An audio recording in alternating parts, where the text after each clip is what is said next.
Good afternoon, loyal subjects. Hello, everyone. Welcome to an impromptu stream where I'm not late, Connor. Stop lying. Okay, maybe by 2 seconds. Hello, everyone. Welcome. How are we doing? How are we doing? Hello, Hector, Juice Nasty, SR, Jack. Let me tell you what, Julia, Imagic, Sai, Evo, sorry. Not many of you here, which is nice for a change. Because then I can interact a bit more with you all, you know. Tona, how you doing? Lolwyn, hello to you as well. Let me tell you what is up? Exactly, 70 people. It's like the glory days at the start. Now, thank you for coming. Have I got a particular reason for doing this stream? No, not really. We haven't spoken since Monday in the day as well. So before we found out about all this, all the cost cap stuff, which basically the point of this is, there's no race this weekend, so we're just gonna just have a little chat. Gonna answer some of your questions. We can just sit on a Friday afternoon and have a little chinwag, you know. And also, it's a great thumbnail. I feel like it's one of my best thumbnails, you know.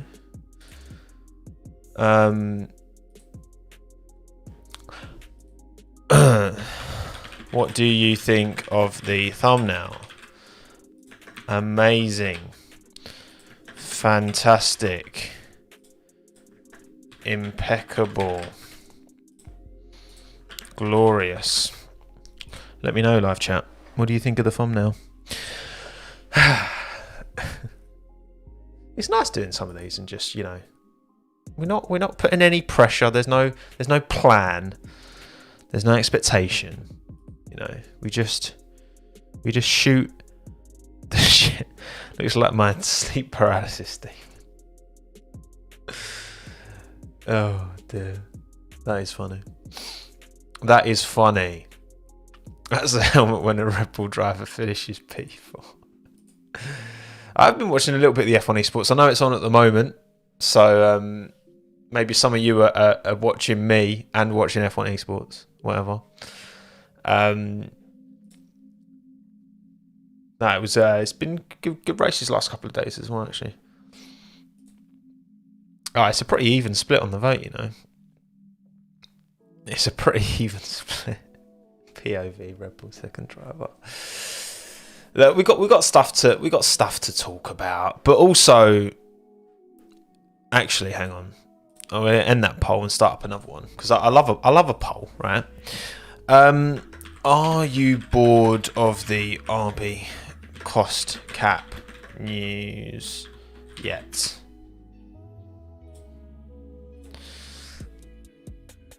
Because I feel like this is just like, oh god, it's just a bit draining, isn't it? It's like, oh my goodness. So we're going to have this every single season where we get, 10 months into the following year and then cost cap. I guess obviously this is gonna set the precedent. Whatever happens with this sets the precedent moving forward. 65%, 35% of you are not bored of it yet, which is kind of higher than I thought it'd be, actually.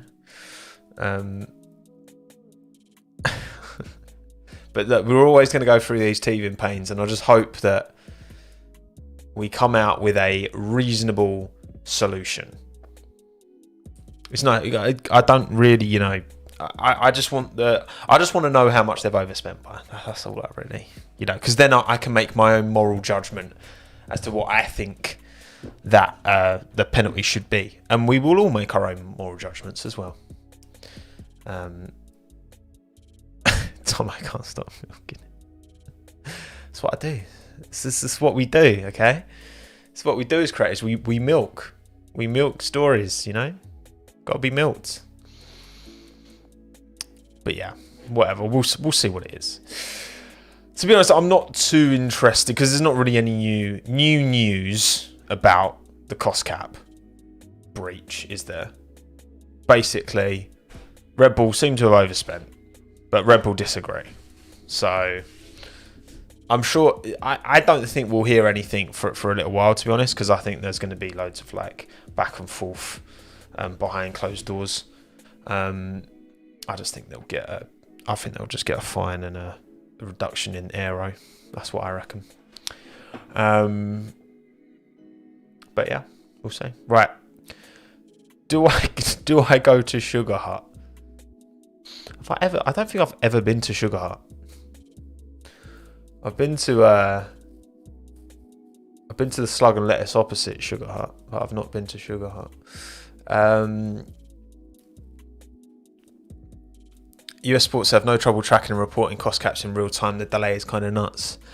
It's a good point. That's the thing. I'm as far from an accountant as you can possibly get. Like, since now I'm like self-employed, doing all that stuff in terms of accounting and taxes and all that. Honestly, I hate it. I hate it with a passion. It is by far and away my least favourite part of working for myself. So I'm not the person to speak to about accountancy. But you would imagine that given F1, given the resource, it shouldn't take this long. Like, these accounts were submitted at the end of March. Surely there's a solution, some kind of solution. I don't know what that solution is, but surely. Time for Chancellor. I'll probably do a better job than the Chancellor. Oh, isn't it bloody Jeremy Cunt as well, isn't it? Mad. But yeah, maybe it is easier in a sense. Look, again, this is the first year of it, so I have a degree of sympathy. The fact that this is the first time, it's going to take time. There's going to be a lot of learnings, but you still have to uphold the integrity of the sport. You know what I mean? So we'll see. Because I think in theory the cost cap, it should work in theory. It just might take a bit of time. It might just take a little bit of time. I want to be Fernando Alonso's accountant. I'm sure a lot of people be interested to see what. I do wonder how much of a component money was in Fernando's move to Aston Martin, because we don't know obviously if the bag was thrown at him, but I would have thought, right, if Fernando genuinely believed that, I think the main reason Fernando's left Alpine is because he knew that they were lining up Piastri to take his seat. So even if he'd worked on that car, carried on developing, and got it to a good place, he wouldn't be there to reap the rewards. I don't think it was finance, personally, because Fernando's got enough money. I feel like at this stage of his career, like, Fernando's just going to do whatever he needs to do to be in the most competitive seat possible. And I think it makes sense to leave for an opportunity like Aston Martin when they're hiring all these people. They're grinding. They're kind of doing what like Red Bull did when they took over Jaguar. You know what I mean? Like, they're investing to grow that team. For me, I think I know it's easy to look, he just took the bag. But I don't. I think that he thought Piastri was going to be taking his seat anyway, which is what Alpine were going to be doing by the looks of it. So it was like, actually, you know what? Let's go to Aston Martin, work on this project, and then I should be able to enjoy the rewards of my input. Versus at Alpine, where yes, that car's better, but by the time it's race, win competitive, he won't be there anymore to reap the rewards. That's what I think anyway. What I think of Daruvala. Jehan's, he's had a disappointing year this year, isn't he? What is it? Is his third year of Formula 2, Jehan Daruvala? And I think you need to be making more of an impact in your third year. I'm sure he can have a really strong racing career outside of the formulas, but I just don't think I don't think that F1 seat's anywhere near, to be honest. Thank you, Socks, mate. The $5, appreciate it.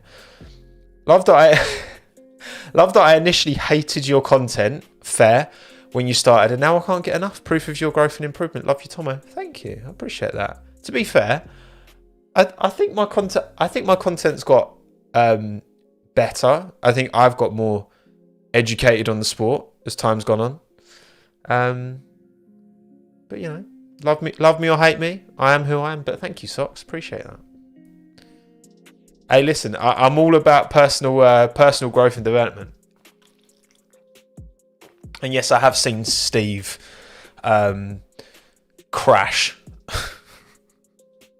I have seen Steve crash his radical. He's fine, but he spun at Donington and someone went straight into him. Have I looked at the truffle extension? No, I haven't, Musab. I used to have it when Ludwig first put it out, but I haven't looked at any updates to it, to be honest. I should do, shouldn't I? Because I do a lot of YouTube live streams. I am a YouTube live streamer as much as I am a video maker now, aren't I? Look at how much my head sticks out at the back when I've got long hair. It's honestly awful. Where's Minton at? He is downstairs with Hannah, with his mother. The actual dream is Iwasa and Yuki lineup at AlphaTauri Honda. Yeah, look, I still think that AlphaTauri. I think once now more than ever, you know, the chance to buy a team, it's already all set up. A chance for a big manufacturer to come in and buy that team that's already set up versus, you know, setting their own from scratch. Like Red Bull can cash in massively on AlphaTauri. Basically, how much did Red Bull pay for Minardi? When they bought Minardi and rebranded it to Toro Rosso, how much did they pay? Does anyone know? I could look it up, but I might as well just ask you lot. Are you named Tom IRL or Tommo? To most people, I'm Tom, but to all my uni mates, I'm Tommo. So basically, when I went to university, there was in our kind of social group, there was me and another Tom, and everyone arrived either the Saturday or the Sunday. The other Tom arrived Saturday, so he kind of got Tom, and then I came the day after. So then they all decided to call me Tommo because they were like, this is down in Bournemouth, and a lot of them were from like the country, so I had a weird accent to them, you know. What, did they literally buy the team for $1? Ha! That's mad. But yeah, I think, you know, if Red Bull wanted to sell the team now, they'd get a lot more than that. Yeah, was it Red Bull bought Jaguar for $1? I'm sure it was Jaguar, wasn't it? Red Bull bought Jaguar for $1. But then I don't know how much they bought Minardi from, because they bought it from Paul Stoddart, didn't they? Paul Stoddart owned the team. And he was the team. You remember when Indianapolis 2005, for any of you oldies out there, and Paul Stoddart was having a proper moan up on the radio. But yeah, they bought up Minardi, turned it into what it's now, AlphaTauri, which is clearly a very functioning. Like, they've not been the best this year, have they? But last year, I mean, especially in the hands of Pierre, the amount of top six. How many times did Pierre qualify top six? Pierre Gasly qualifying 2021. This is qualifying data, race fans. Blimey. So Pierre Gasly's average qualifying position last year in the AlphaTauri was P6.182. So not even P7.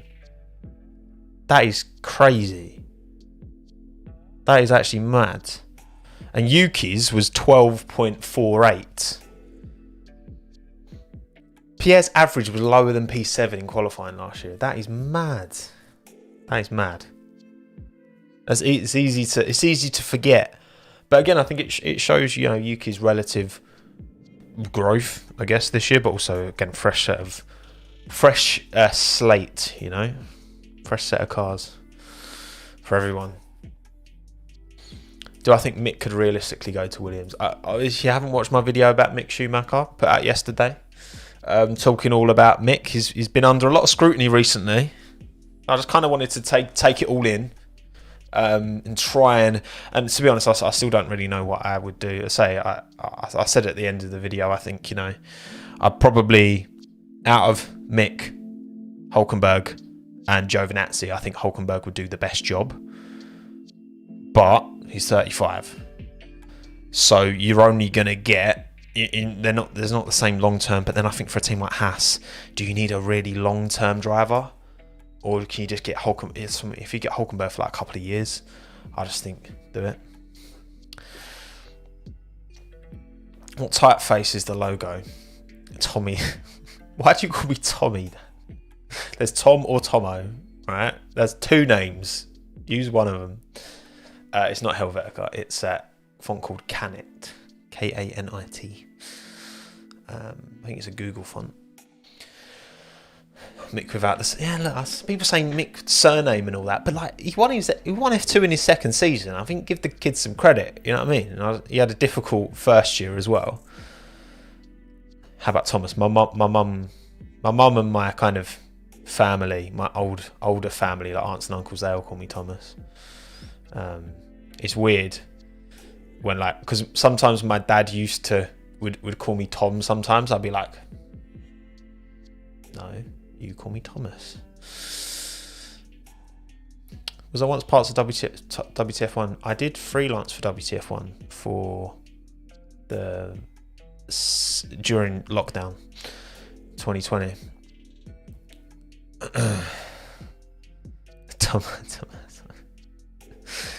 I've been called worse than Timothy. All right, there's plenty of options. Would you go Qatar for the World Cup? Hell no. I mean, I wouldn't want to go anyway. I'd like to watch some international football. I've never been to have I ever been to an international, like in the UK or anything? I don't think I have. That would be cool. It's funny because over time, and I guess maybe I kind of, yeah, I feel like with both football and Formula One, as time's gone on, I've become less attached to individual teams. So like obviously West Ham for me will always be the reason my main focus with football, but I've come to appreciate and enjoy football outside of the confines of West Ham like a lot more as I've got older. Pourchaire to F1 in 2024. Well, Teo Pourchaire, it was announced yesterday, wasn't it, that he will do FP1 in Austin. So you've got Pourchaire and Sargent both doing FP1 in Austin, and then you've got Felipe Drugovich doing FP1 in Abu Dhabi. So, because I still think most of the FP1 slots haven't been used. I think, or like about half have been used, and there's only like a few races to go. How's Walton? What? Did the Olympic Stadium move affect my support of West Ham? Yes, it did, Max. Yeah, it will never feel the same. It will never feel the same, but is what it is. Is Alex Palou doing it? Oh, did they? McLaren announced theirs today. I didn't know that. So let's have a look. Let's have a butchers. Alex Palou. Hang on. I missed that bit of news. Let's have a look. Oh, sick. That's cool. Right, let me get the screen share up.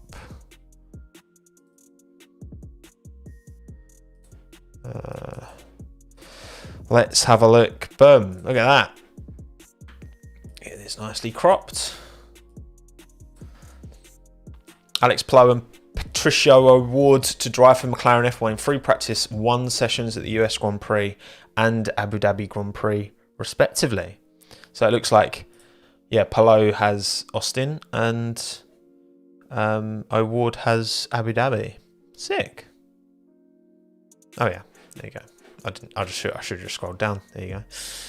That's cool. Nice. Was Herta also not going to get FP1 sessions? I'd love to see. I would love to see a breakdown of exactly which FP1 seats are available. Because obviously, like to see Colton do an FP1 session would be sick. And you'd think surely, like, especially given there was genuine interest. I guess maybe now that they've got Nick De Vries or AlphaTauri, just kind of part that interest. It's a shame. But also on they had Mario Andretti on Any Driven Monday, and he was talking about their plans to be on the grid in 2024. That's what they're planning. Anyway, that's the idea from their point of view, to get on the grid for 2024. Whether that will happen or not, obviously, is a very different story. But that would, apparently, they're much further on than most people think. So I don't know. We'll see. We will see. W Series. Oh yeah, man. It's rubbish, isn't it? The fact that W Series can't carry on for the rest of this season. Apparently, I was watching a video that Tim did with Abby Eaton, Motormouth Tim, and saying that basically, it's kind of short-term, cut the end of the series to then secure the financial backing for the rest of the year. Because I didn't realise, like, the prize money in W Series is like mad. It's like $500,000 if you win it. So Jamie's been doing well. You know what I mean?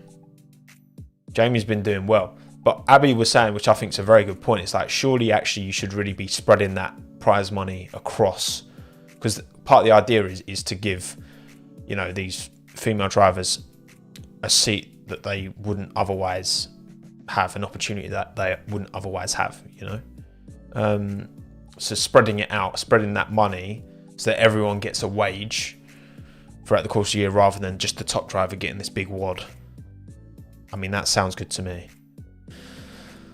But it's I mean, again, I think having watched W Series as well, like there wasn't a clear, there clearly weren't a huge amount of sponsors. Like, I don't remember sponsorship on the cars, apart from you'd get like Puma, who had a team, but then like, how much money were they putting up? I don't know. Purpose of stream, just to have a chat, really. I'm good, thank you, Kieran. I hope you're well. Some of the delivery slaps, don't get me wrong, but I don't think it's the end for W Series, not by the sounds of that conversation, and Abby sound quite confident that it would carry on. But and I like to think that Jamie's finally going to get an opportunity. Again, it looks like Indy Lights is the most likely location for Jamie. Sorry, I just have to say that in a Jamie Carnegie, the Scouse accent. You don't see it advertised. That's the thing. It's with a series like that, the reality is that it needs to be held up and supported by businesses, ventures, sponsors that actually care. Because look, there's a lot of talk. You get a lot of talk, and this is exactly what Abby was saying. I was like, actually, you know what? You're actually just speaking like truth here. Like, a lot of businesses, a lot of big sponsors, a lot of big organisations like to talk a lot about, supporting inclusivity and all that. And then W Series hits on hard times, and none of them are prepared to kind of offer their support. It kind of stinks, doesn't it? A bit of, just doing it for the image rather than actually giving a toss. Tommo, Sky, are they biased? Tim, what do you even mean? Sky aren't a person. Sky is a lot of people, a lot of individual people. So, I mean, everyone has their preferences. I can't speak for, but also, again, I think the problem with that there should be, like, when Ziggo were covering, they're not anymore. It's Viaplay, isn't it? Viaplay, Vistaplay, something. Like, you would expect them to be focusing on Max, right? If it's Canal Plus, you'd expect that to be focusing a bit more on Pierre and Esteban. But the problem with Sky is that it is also the world feed. So, you know, it should be allowed that the national broadcasters should focus more on the national drivers. The problem is it's also the world feed. It's like the F1 TV feed should really be the world feed. You know what I mean? How has it been actually since Viaplay, for any of you Dutchies out there, how's it been since Viaplay took over from Ziggo? Because I've got absolutely zero idea. What, obviously, like, I don't consume it, so I don't know. Has it changed much? Viaplay doesn't work. It sucks. Viaplay is heavy bias to Max, whereas Ziggo was just a light bias, maybe. Tommy, you haven't won a trophy since 1980. You're wrong. You are wrong. I've literally got a trophy in here. I won this trophy like 2 months ago. Thank you very much. Right, 3rd place in the Motormouth charity karting event. Have that. Yeah, F1 TV's kind of becoming increasingly popular, isn't it? Which, rightly so, you know. Rightly so. Also, what really bugs me about, so in Germany, so Sky, and you get Sky Sports in the UK, but it's just called Sky Sport, and it really bugs me that the logos are different, because in Europe it's just sport, not sports. Just pick one. Don't do both. Wish Alex Yates was whoever. Honestly, I've met Alex Yates a couple of times, and he is the nicest geezer. Honestly, he is an absolute gem. He is an absolute gem. I appreciate that trial, but you should be Alex Yates' biggest fan. He's a geezer. He's an absolute legend. Sky Sport is more grammatically correct. No, you're not wrong, Niall. I just think they should pick one and stick with it. Just pick one. Don't do both. All right, it's annoying. Can I explain the choice of fun now? Well, we know Red Bull have been indulging themselves, haven't they? It's funny, isn't it? Because like actually, like this whole like Red Bull food overspend story is like, as far as I'm aware, nonsense. Like it came from some like obscure kind of like random website, and then everyone's just jumped on it because it's funny, and fair enough. Like I've taken part in the meme as much as the next person, but yeah, it's just everyone's kind of run with it.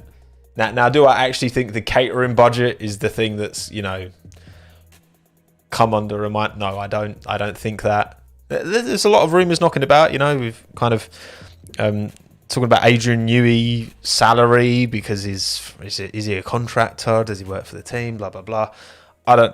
We don't know.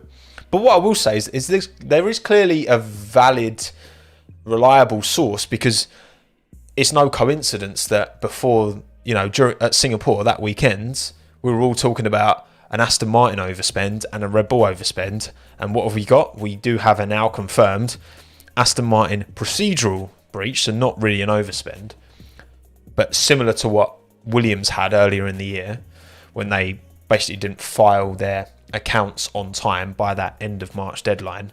So they got a 25k fine. Okay, cool. And then there is an overspend by Red Bull, according to the FIA. So clearly, whoever leaked it was like new, right? So Max will still be champion at least. Yeah, I mean, I really cannot see. I can't see a scenario where Max gets the championship taken off him from last year. I can't see that. I can't see that happening.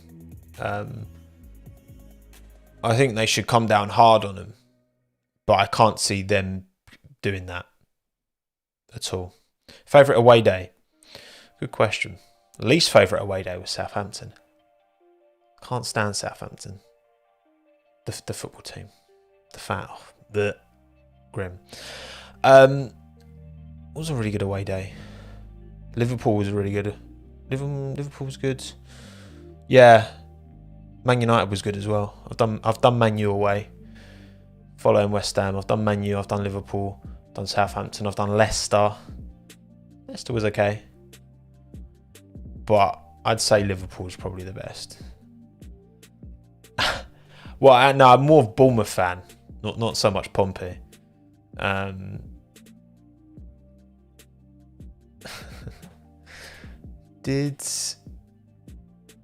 What would be the fair punishment? I can't say what I think the punishment should be because I don't know how much they've overspent by.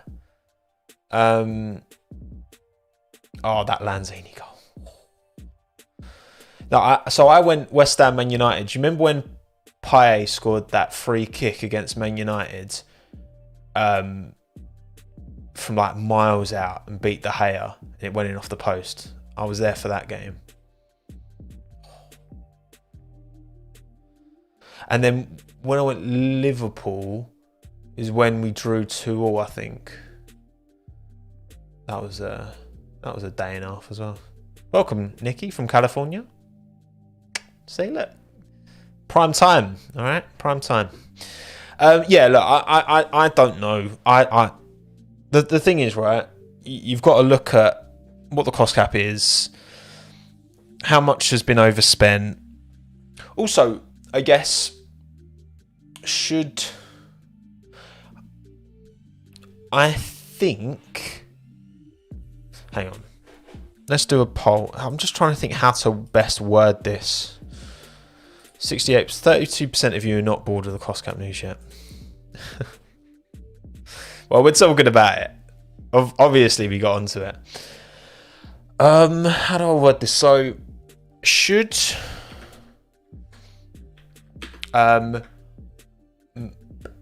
malicious hiding of information versus genuine mistake, should that make a difference?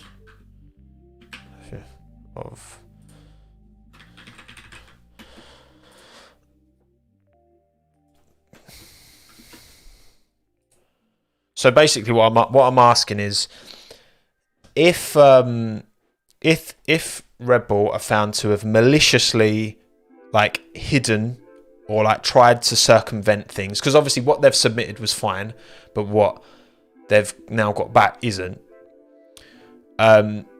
If they have maliciously, hidden stuff purposefully to try and circumvent it, versus just making a genuine error, which I guess is very difficult to ascertain which that is, right?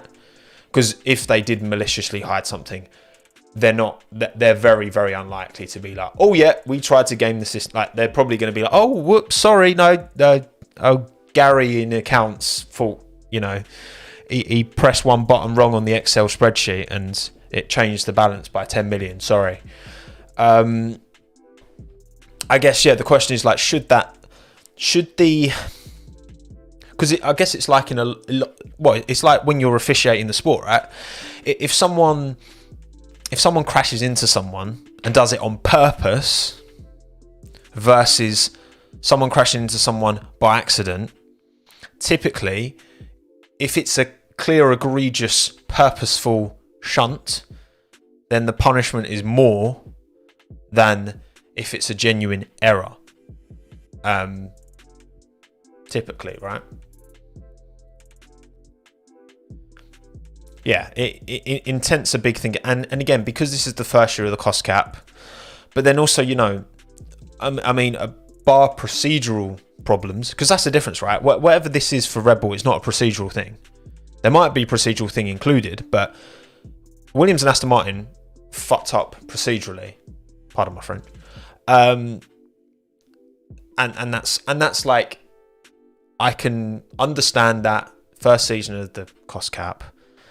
Like, no one's done this before. A couple of teams messed up procedurally.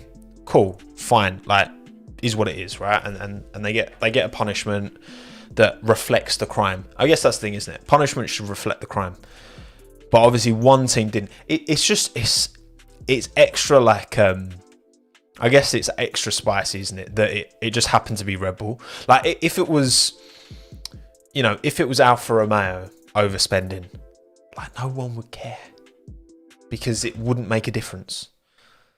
But I see Adam is dropping facts. Hamilton got disqualified over a 0.2mm gap in a wing, whether it was margin of error or even mishandled. It's a fair point you make, Adam. It's a fair point. It's a fair point you make. Because that's the thing. It's like, if we police, if the punishment for Red Bull, right? Say Red Bull was overspent by 100 grand, right? Say they've overspent by £1,000, $1,000, which is about the same as £1,000, thanks to Liz Truss. Then, if you punish that in the same way that Lewis got punished for the DRS gap being 0.1mm too big, which like 0.1 of a millimeter bigger in your DRS is not going. I'm sorry, that's not. I know this is a precise sport, but that's not gonna make a difference to your racing performance. I'm sorry, it's just not. Okay.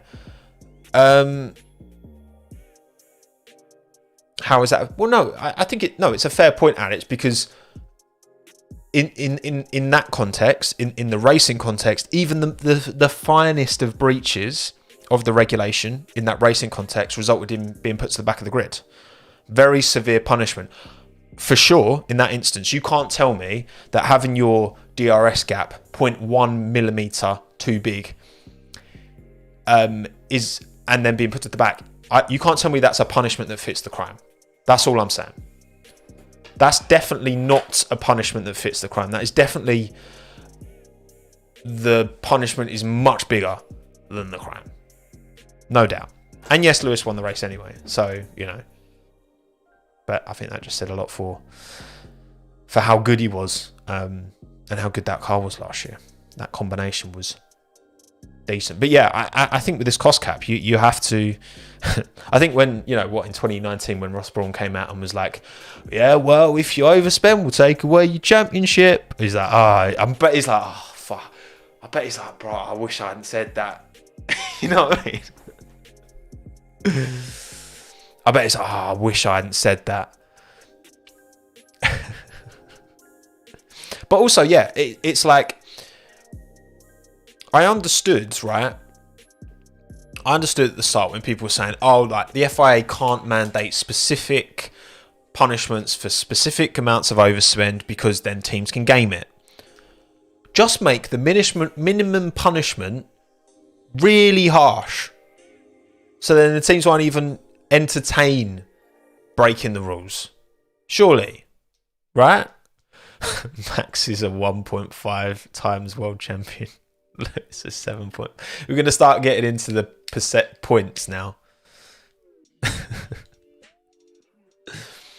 But yeah, like just make it so harsh. Make it like I'm saying with the 0.1mm, right? If you want the teams to be like, nah, we're not tolerating it. We're not dealing with you like overspending, right? Just like with Lewis Hamilton's DRS being 0.1 of a mil too big and they send him to the back of the grid. Be like, if you go 50p over, we're going to get everyone out of your factory and we're going to demolish it. We're going to demolish your factory and you've got to start again, right? You can keep all your staff, but you got to build it, and every single member of staff has to hand rebuild the factory. I think that's fair. That sounds fair to me. What was the Spygate fine? I'm not actually sure what the Spygate fine was. And again, I obviously Spygate was a very. That's the thing. We can talk about other instances, like I was talking about the DRS fine. Obviously, every instance is completely unique and different. And again, there's different levels of intent and whatever. It was 100 million. That's a lot of money. That's a lot of money. But you have to make these rules sting. Like, you know, Ross Brawn said it, you know. The rules will the punishment will have teeth. Yeah, well, how are these? Are they those kind of teeth? You know what I mean? Or are they like Minton's teeth when I'm playing with him and he tries to grab the toy with his teeth and he accidentally gets my finger and it really hurts. Is it those kind of teeth, you know? Thank you again, Socks, mate. Appreciate it. Screw it. Demolish for a Freddo. I think that's fair. Let Tommo be as biased as he can be. What do you mean, Louis? What do you mean? Explain what you mean. Minton is a savage. Minton is definitely a savage. Spygate didn't lose World Drivers' Championship, but still, it's Max. It's different. Like, over this whole, like, this year and last year, I definitely don't agree with the sentiment that the FIA are applying the rules differently or doing things differently based off of it being Max or based off of it being Lewis. I don't agree with that. I think we're interpreting a genuine lack of accountability that the FIA are taking and genuine incompetence. I think we're interpreting incompetence as people given preferential treatment. You know what I mean? That's the way I feel. Hello, JB, mate. Good to see you, mate.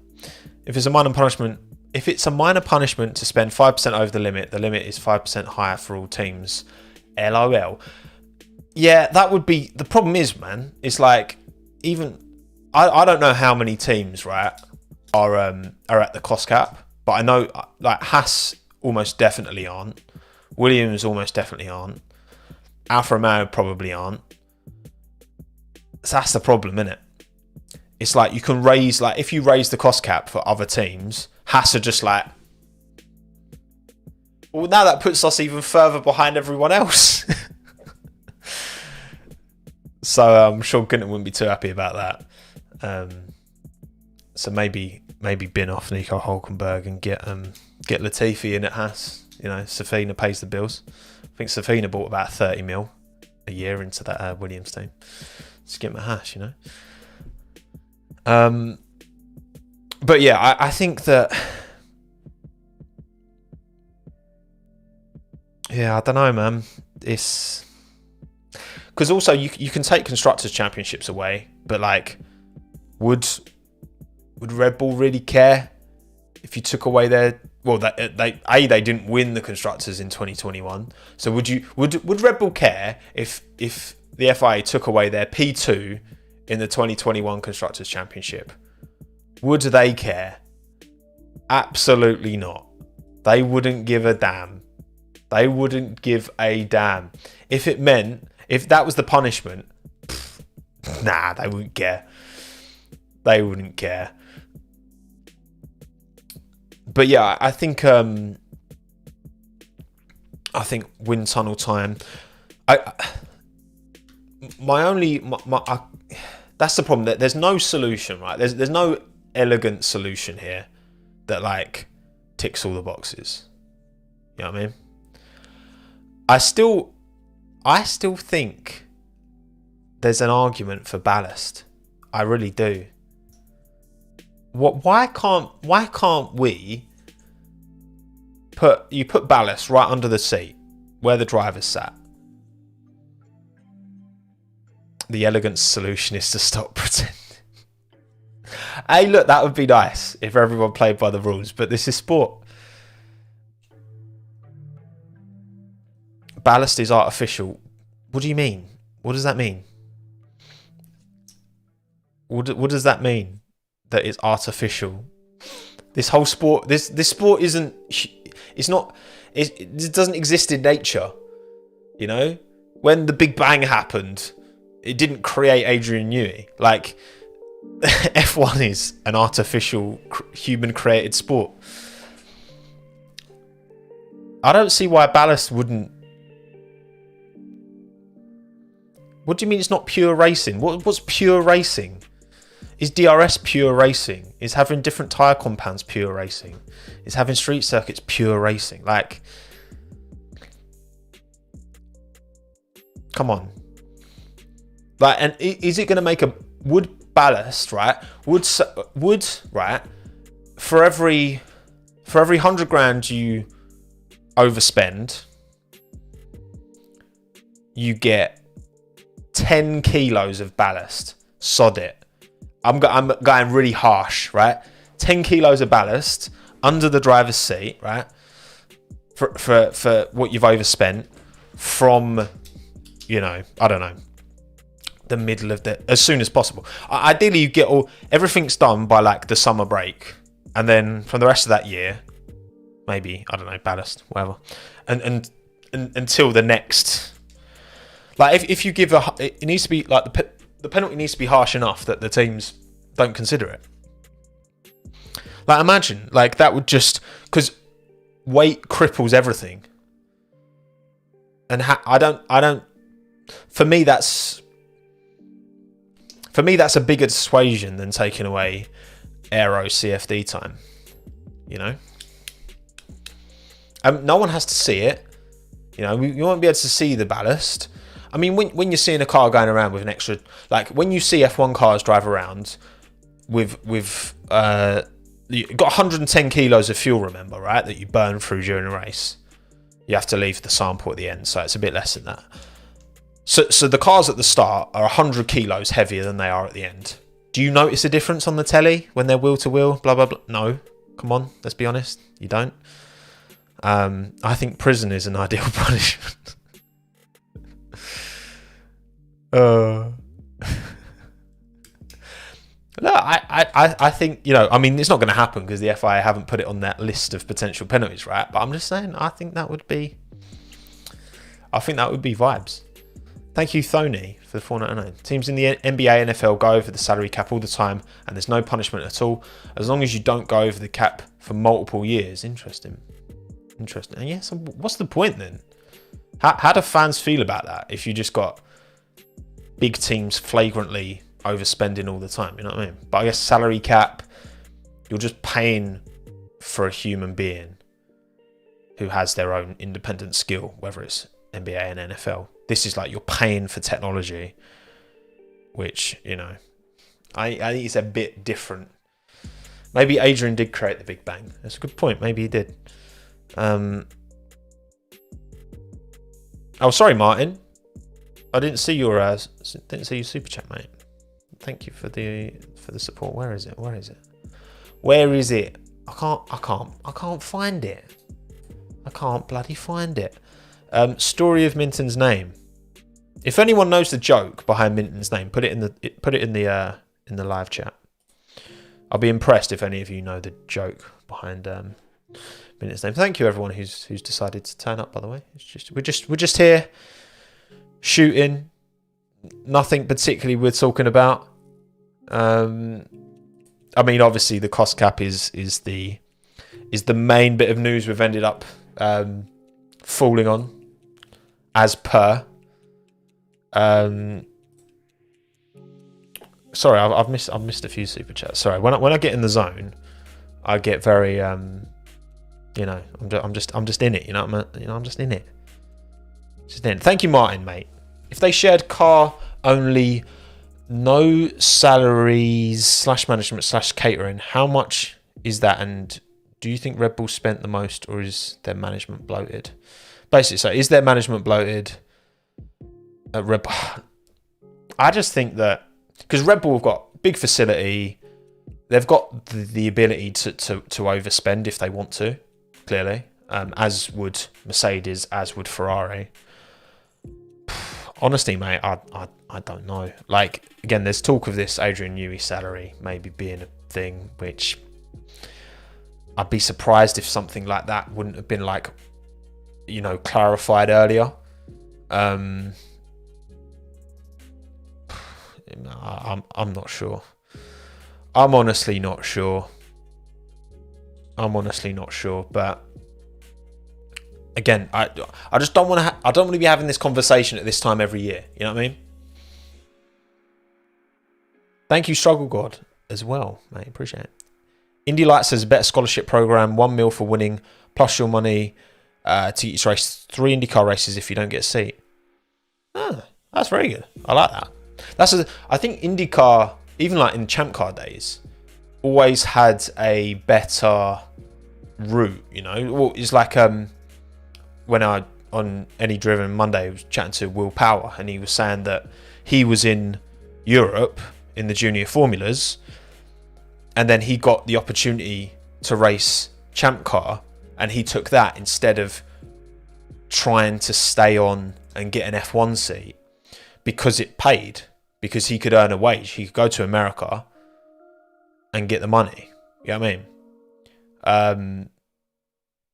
So I think there's a lot to be said for that. Whereas it feels like the F1 feeder series, it's the driver having to bring the money all the time, and that does make it less of a meritocracy, right? It's funny, like, again, I've been super lucky. Like I've been able to chat to a bunch of drivers, and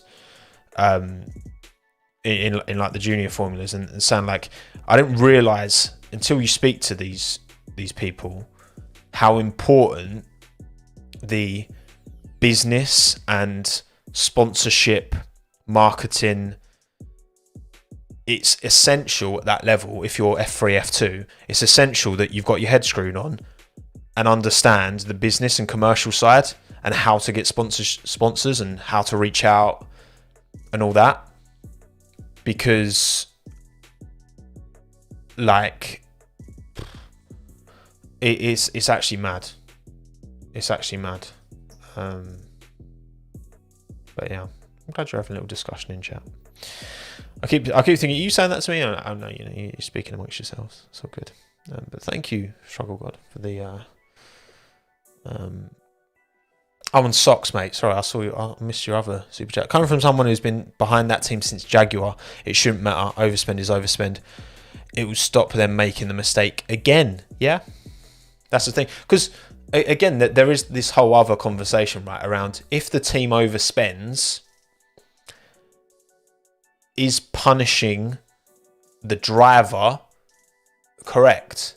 Because at the end of the day, and as much as we like to separate team from driver, the driver is as much part of the team as anyone else.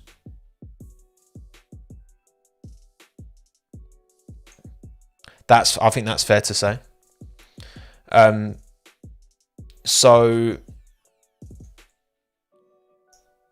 and the driver's the one who's driving the piece of machine. Like, they are the biggest cog in the machine, but they're still a cog, and they're still employed by the team, you know? So to then give a punishment, because again, we've had it in the past, haven't we, where was it Spygate that McLaren were excluded from the constructors, but Fernando and Lewis kept their points, wasn't it? I can't actually remember. But yeah, look, that's it. That's the thing. I think it's difficult, but the driver is as much part of that team as anyone else. So I think that's fair to say. What else? Who else have I missed? No, I think we've got everyone now. Thank you again, Struggle God and Martin. Appreciate it. The support. Oh, actually, no, I have missed a few as well. Thank you, Zomla.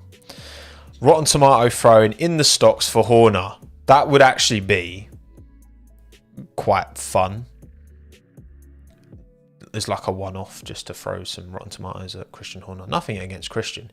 It would just be fun. It'd be fun to throw. Imagine me in with this forehead. Like, it's like a guaranteed shot. It's like a guaranteed hit. You could be like facing the other way and throw it, and you would still hit this forehead. So it's like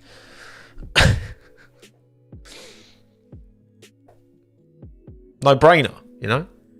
Have I watched Christian Horner Diaries here? I haven't watched the full thing. No, I've seen it. I've seen the kind of promo, and it looks quite interesting.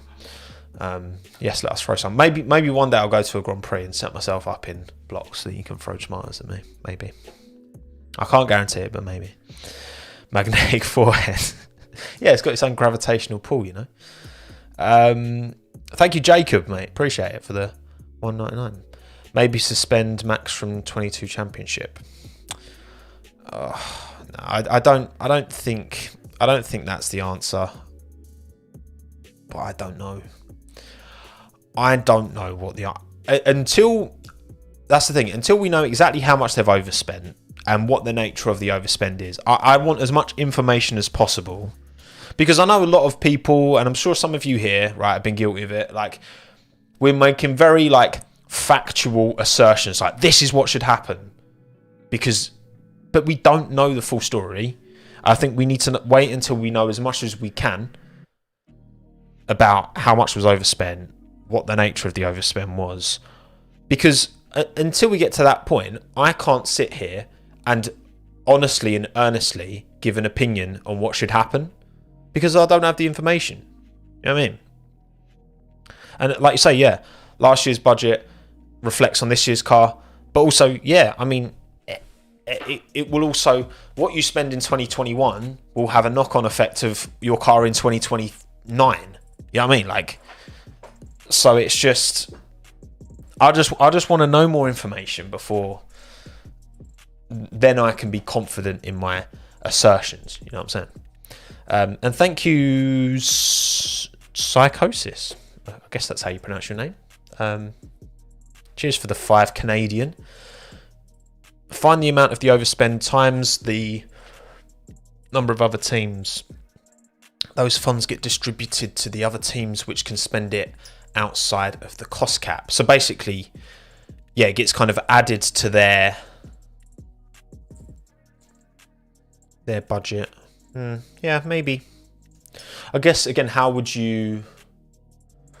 Yeah, they can spend it outside the cost cap. So that means that Haas and Ferrari would be able to spend that money equally. Yeah. Or maybe, is it like using the money that's overspent to prop up the smaller teams? I don't know. There's so many permutations. There's so many different ways they could go about it, and there's a lot. We'll see. What else should we talk about? Carl, I feel like there's not really much more to say about the cost cap, is there? Because we don't know. Nui is such a great guy. He even worked for free. Like, honest, what would stop? Like, you just be, Adrian, you got enough money. I'll just work for free, and then we'll be the best because you've basically got a free member. So I'll just work minimum wage. I'll happily. Like, if Adrian Newey decided, what I'm saying is, if Adrian Newey decided he didn't need any more money and he'd just work minimum wage for Red Bull, would that be fine? I'm a genuine question, you know. That's what Tom Brady did, pretty much, did he? Tom Brady takes pay cuts to get the better team. To be honest, I know nothing about American football, but I do know Tom Brady, obviously. But I mean, that, you know, because I think Adrian Newey gets paid like a handsome salary, so I'm sure he's got plenty of money in the coffers. But again, look, that's the thing, that these big teams are always going to be able to find ways, and there's always going to be this kind of degree of creative accountancy from every team, right? I'm just saying, like, you can only police that really to an extent, you know. Thank you, Twin B. Red Bull gives you chicken wings. Oh yes, indeed. Some players in American sports might take a hometown discount. Interesting. What Messi wanted to do, but La Liga didn't allow. Well, that's the thing, isn't it? It's like, you know, what a personal, you know, it's all, we always talk about, you know, these teams, but at the end of the day, like an F1 team is just made up of a bunch of human beings doing things, you know, in collaboration together. Kaya, mate, appreciate the £2. third top earner at Red Bull. Not sure. What I guess it would be, because I don't. Does Helmut take? I don't think Helmut takes a wage, does he? Because he's kind of like. My understanding is that Helmut is kind of Dietrich Mateschit's kind of mouthpiece, and he's like the connection between that team and Dietrich. But yeah, obviously Wheatley's probably on, because he's that race director, isn't he? I don't know. Obviously Christian, Adrian, Wheatley. Obviously, I don't know what GP would be on. I reckon GP should be on a decent salary, but who knows, man? Who knows? Who bloody knows? But at the end of the day, this year we don't have a title fight to be excited about, so maybe it makes it a little bit less. It means there's probably more attention on this than there would have been if there'd have been a really exciting Leclerc-Verstappen championship battle. Our drivers not included. No, drivers aren't included, are they? What's Ginger Spice's salary? Yeah, drivers aren't included. I didn't think so. Right, what else? Is there anything else going on? What else is going on? Yeah, the top 3 paid employees aren't included. That's what I mean. But if Adrian just decided, I'll take 12.5 grand. I'll just take tax free 12.5 a year. Boom.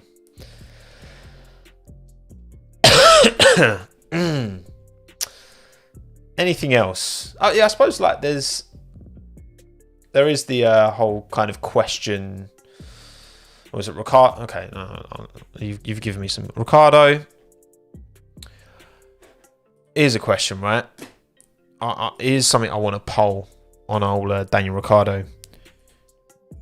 Do you think Ricciardo was offered a deal at either Williams or Haas and rejected them? So this is really interesting, right? I would be really interested to know if Daniel Ricciardo was actually offered a seat at Haas or Williams and he's rejected them. Because I honestly think if Ricciardo had been offered a seat, a 1-year deal at Haas or Williams, I think if he was offered it, I think he would have taken it. If he'd been offered a seat at either of those teams and he turned them down to spend a year on the sidelines / Mercedes reserve maybe, in my opinion, I think that's a huge mistake. I think that's a massive mistake if he has turned them down, either or. And you lot are pretty split as well. I just think you can't afford to be out the sport, especially when you're coming off somewhat of a down period. You know what I mean? Like if you leave the sport on a high, like your stock level is boom right up there, sweet. Unfortunately for Daniel, it's not. And I think that combined with the fact that he's, well into his 30s now, would really kind of stand against him coming back, But I think if he could have taken a Williams or a Haas seat, he could have,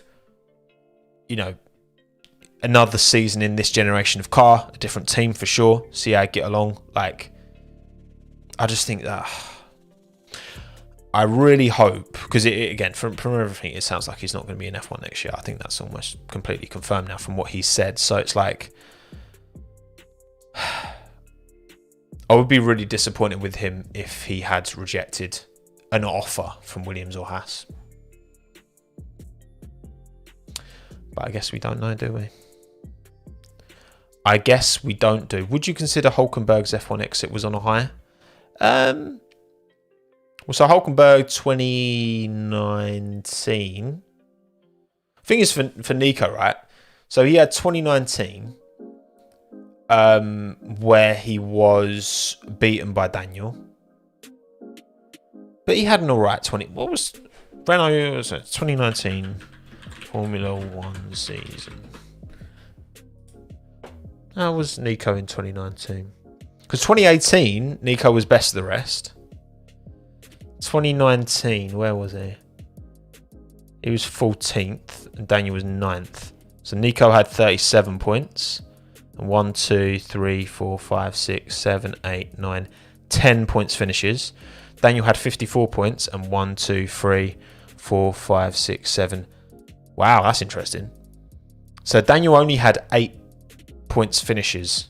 Nico had 10 points finishes, but Daniel ended up with 17 points more than Nico. It's interesting. I don't know what the qualifying head-to-head is either. Yeah, because Nico got 1 P5, Daniel got P6, P4, 2 P6s. Yeah, okay, fair. That's it's funny with Nico Hülkenberg how like a lot of people, and I've seen some of your like think that it's insane that he's even being considered, which to me I think it's insane that it would be insane for him to not be considered. Do I think he's owed an opportunity to that seat? No, not at all. But I think for him to be considered, absolutely. Absolutely. You look at his whole... You look at the man's collective career. You look at what he did in the opportunities that he has had in 2020, in 2022. Jumping in, Yeah, but you can't... This whole... we didn't get a podium. He didn't get a podium. So all of a sudden, you just write off everything he's done because he didn't get a podium. So many people luck into podiums. Stuff happens completely out of their control. They're doing their own little race, crash up front. Oh, podium. So what does that mean? So does that mean they're a really good driver because someone lucked into a podium? No. I'm just saying, I've seen many years of Nico Hülkenberg racing, and he's clearly a fantastic driver. Just because he didn't luck into a podium does not make a difference. Yeah, Stroll got a podium in his first year, and he was absolute trash in his first year. I'm sorry, he was. Now, I think Stroll's decent. But in his first year, he was awful. I mean, Sorokin just did a job on him. I'm sorry, he did. But the thing is that it is the stats and the lack of podium that will always be held against him, unless he does get one eventually, which probably isn't going to happen. Thank you, Krishna, for the $5, mate. Appreciate it. What if Williams run Kubica for a year? If they can't get Sargent and Schumacher, it's almost impossible, but would love to see a nice send-off for him. Oh, man. It's difficult with Kubica, isn't it? Because, like, we all know, everyone who was watching at the time when Kubica was in his prime, I mean, look at his 2010 Singapore Grand Prix pole lap. Like, honestly, that man, prime Kubica was just frighteningly good, man. Kubica, like, up until his accident, was just so good, so well regarded by the generation he came through, like Lewis Hamilton. In terms of karts, I think Kubica was. I seem to remember reading something. Hang on, let's see if I can find it. I'm sure I remember reading something about Lewis saying that Kubica was like the best in karts. Well, I mean, there's a picture. Hang on, let me get the pickup of Bobby K on the top step, mate. Top step Kubica. Oh, I've saved it in the wrong folder, haven't I? Let's cut it from there. Put it in here. Boom. There he is. Look. As Robert. Oh, I got this side. Robert, young Kubica. with Lewis and Nico. And who's holding the trophy? Who's sat in the middle? Kubica. That's right. Robert Kubica. But the sad reality is, and you can't, unfortunately, you can't look past it. He's, you know, with the crash that he happened, the crash that he had, his he drives, was it like 70% left-handed, like, or right-handed, whichever hand, the other hand that's all right. It's really sad, and I think we saw from, you know, at Williams when he was alongside Russell that he's clearly not at that. I'd say he's clearly not anywhere near the level that he was at, because the level he was at was insanely good. But that's the thing. The fact that I just kind of it feels a bit. It's tough. It was tough watching Kubica go around in 2019, wasn't it? Because you knew how good he was, and then to see him struggle relative to Russell as much as he did,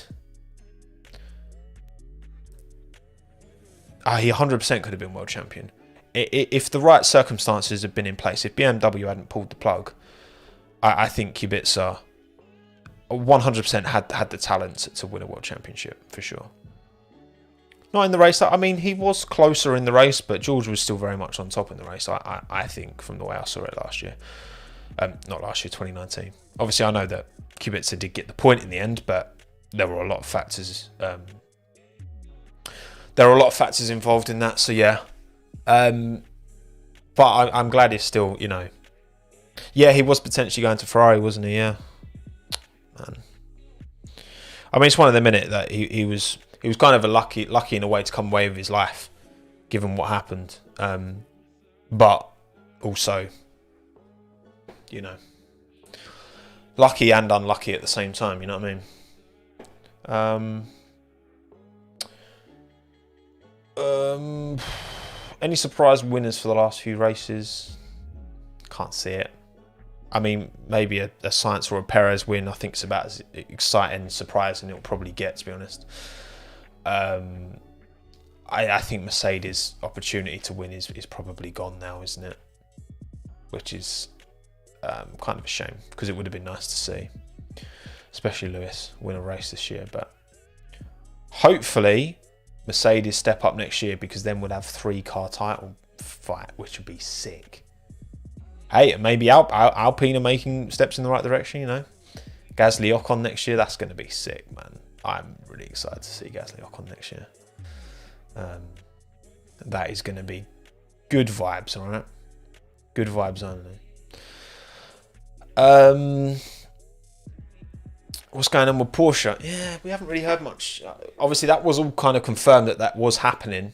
Actually, in one of the clips I saw from the Christian Horner podcast with Stephen Bartlett, he was talking about Porsche and how kind of like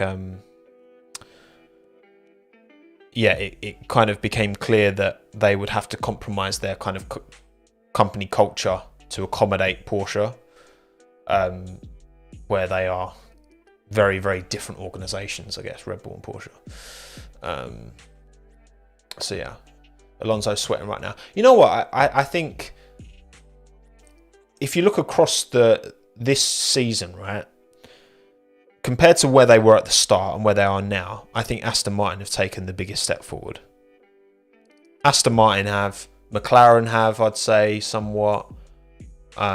Mercedes have. But I think Aston Martin, I would probably say, have taken the biggest step forward relative to where they were at the start of the season. Like, these last few races, they've had like really good, consistent pace. So I think that's promising. And obviously, yeah, the big new factory they'll move into in January. When was the last? Because Aston Martin do a on YouTube. They've got a little. Hang on, Martin Racing. They have a little.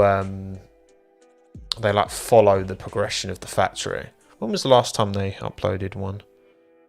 When was the last factory? update. I'm just looking on their YouTube channel now. Because it was a little while back. Was it 3 months ago? It's a bit longer than that. It's not been for 3 months. Next step, Aston Martin factory update. There was one 5 months ago. Is that really the most recent one they've posted? Oh no, 2 months ago. 2 months ago they posted one. So 2 months ago they posted an update, and I don't think they're behind. So that's due to be ready for January next year, from what I've heard. But yeah, future current Red Bull juniors. I think I don't know is my answer. There's not like a clear driver who's really like shone. You know what I mean? I think the highest Red Bull junior is Darivala, just ahead of Lawson, like 3 points ahead of Lawson, because Darivala, Fittipaldi and Doohan are all on 126. Sargent's on 135. Lawson's on 123. So Lawson's only 3 points behind Darivala. And Iwasa is not that far back either. Iwasa's in like the hundreds as well. And obviously Lawson did a fantastic job in DTM as well, which I think adds stock to him. I just don't think that any of them are going to get an F1 opportunity, but I think definitely Lawson will 100% have like a successful racing career. And that's the thing as well, like there's only 20 seats in Formula 1. Like not everyone can get there. But what Red Bull do is support and help drivers have a career in motorsport, which just to have a career in motorsport is a bit of a privilege. I'm not being funny. Can we start the Colton Hurt hype again? Absolutely. It's mad actually. I did a little while ago. I did that kind of live video that then I cut it and it wasn't live. And I was talking about IndyCar, talking about Colton Hurt. Well, Colton Hurt actually watched it, and I know that because he messaged me on Twitter. He liked the video, so it wasn't anything bad. But big up Colton, really nice guy. But that was a bit like, oh wow, they're actually watching. But I think next year's going to be interesting in Formula 2 because you probably got obviously Victor Motta, you got Ollie Behrman, you got Zane Maloney, Stanek, Hadjar. These drivers should all be getting the promotion, I think. They all kind of took the championship right towards the end. So it'll be interesting. I think it's going to be a good F2 season next year. I'm excited to see how they do. Schwartzman, I don't know what the deal, because Schwartzman's with Ferrari, isn't he? Schwartzman's obviously got money. Like, you look at his Instagram and the kid's a baller. He's obviously got some kind of support. He's had a really good F2 career. I think again, if you got to remember, right? And look, I'm the first to say this, yeah? Like, for Alex Albon to get the opportunity he did in 2019, he was very, very lucky. He finished third in Formula 2 in his second season in F2 as well.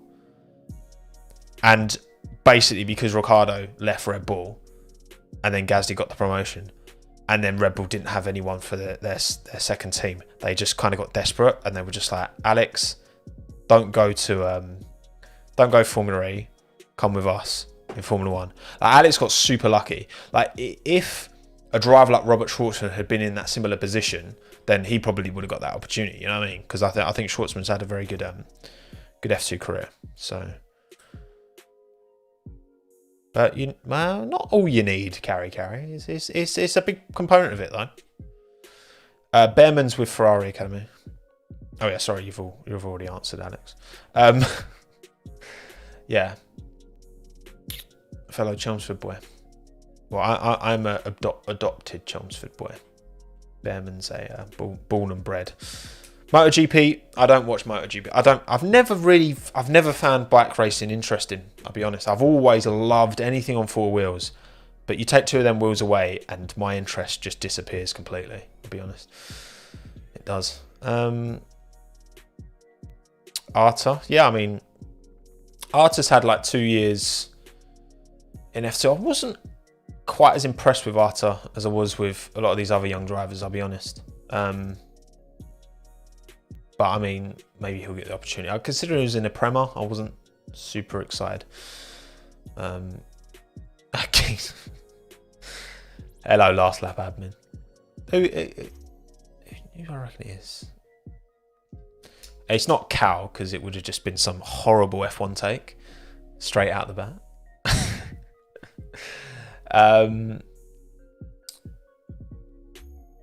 Gasly versus Ocon. I think Ocon will just about edge Gasly out in the first year together, but I think it'll be close. Yeah, there he is. Go to if it's replace Perez. Very good. Very good. Very good. I mean, Red Bull might need the money. Might need the money now. Right, we've been live for an hour 20. Oh, that's a good question, Maria. Will George be able to continue Lewis's legacy at Mercedes? I think the legacy of Lewis Hamilton, I don't think we'll see another driver like Lewis from a legacy point of view. Because I guess legacy to me means more than just performances on track.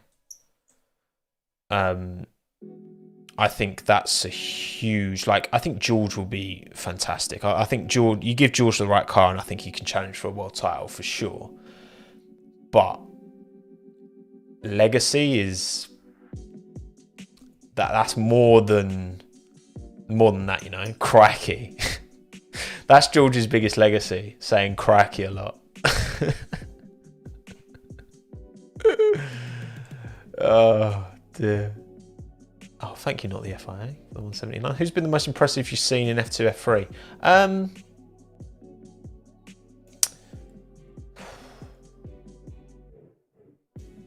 That's a good question. I think because F3 was so closely fought. You had a bunch of drivers who could have put it pole any weekend. You know what I mean? I think there's been moments of impressiveness. I mean, there was a race for Ayumu Iwasa, who I can't remember what race it was, but he came through the field. He made up tons of positions. That was really impressive. There's been some impressive moments throughout the year for a lot, but there wasn't one driver. I mean, obviously Felipe Drugovich, but I am also taking into account it's his third year in F2. And it was a very strong start to the season. The second half of the season was still very good, but not quite as incredibly impressive. But again, I think, having that experience really helped Felipe kind of kick off at the start of the year, you know what I mean? And yeah, I think Porsche having some pretty shocking luck definitely played a role, you know? He'll take Lewis's seat when he retires. I mean, I think Lewis is going to be around for a fair bit longer. You know what I mean? I think that it's almost like, look, I'm not Lewis Hamilton, right? I'm not in the man's head, but I can imagine that having had all that success, if he'd have got an 8th world title last year, I could definitely imagine, given he's got a lot that he's passionate about outside of racing, I could definitely have imagined him retiring if he'd have won it last year. But I think now there's this it's almost like when he first joined Mercedes and there's that challenge of like, okay, right, we're kind of on the back foot here. Can we like move forward? And I think that's maybe like reinvigorated him. And I now think we could see a good few more years of Lewis. You know what I mean? That would be my best guess anyway. That would be my best guess. I retire for 8 when he go for 10. That's it. But look, I think to, you know, drivers are people at the end of the day, and everyone's motivated differently. You know, Nico Rosberg retired at 31 after winning 1 world title because he wanted to do other stuff, and that's fine. You know what I mean? It's not. But exactly, Adonis. Lewis has unfinished business, and I think that kind of how things ended last year, I think, you know, has only gone to like invigorate him and push him forward. You know, Nico retired to his cave in Monaco. That's it. That's it. Right, yep, I am going to wrap it up, everyone, because it's been almost an hour and a half of me just waffling, and you all here listening, so thank you all for taking the time. I appreciate it. Like the stream. Like it. Thank you to everyone who's watching after the fact. Maybe you just had an hour and a half to kill, and you're just like, oh, I'm just going to listen to Tommo chat and waffle for a while. No Minton, I'm afraid. He's downstairs, and I can't be asked to get him. I'm sorry. But yeah, thank you, everyone. Thank you, Edward, Jack, F1 Driver Market, Andre, Max, Wachira, Sabrofi, CPB, Speedster, Marie, Max, Samir, Pranay, Sai, Risa, Democracy, Smith, Ridwan, Fury, Adonis, Evan, Viesa, Matt Baker, Tonio, Will, Axel, Gallagher, Bilal, Lawin, Daniel, Trey, not the FIA, Evo, Julia, Antonio, Tonio,